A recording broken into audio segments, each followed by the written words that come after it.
Okay, so before I start talking about what I'm modeling, I should maybe talk a little bit about why we care about modeling in general. So when people find out that I study mathematics, their most common reaction is, wow, you must be smart. I mean, I'm certainly not unintelligent, but I am no smarter than the average person. So first, right, why model, right, and then why model plankton?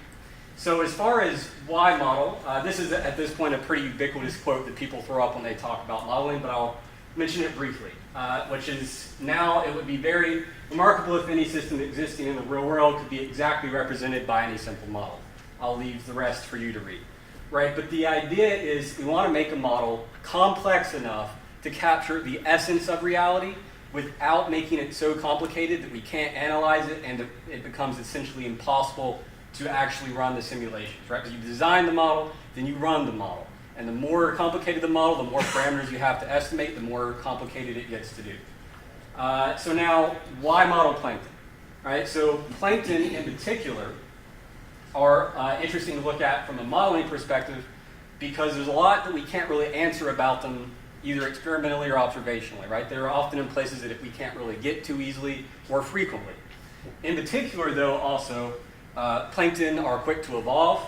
They are at the bottom of, as mentioned by other people, they are bottom of aquatic ecosystems, right? So what happens to them affects the entirety of the ecosystem. Where they are located is not particularly related to capture, as opposed, right, meaning that they're not really an economic thing. So where they're located in space is not biased by, say, fishing, for example. So in particular, I'm interested in addressing how plankton evolution affects plankton population dynamics and aquatic ecosystems in general. So for the last year and a half, what I've been working on is sort of the basic setup.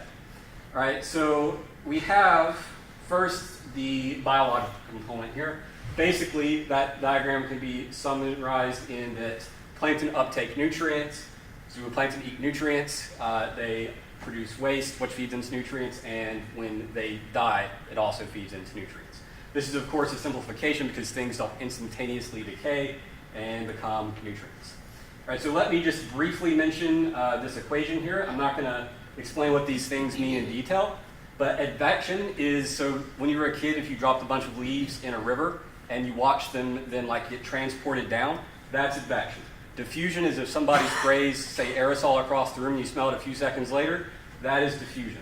So the idea is, right, we have this change in time based on this model and then change in space. And so we want to...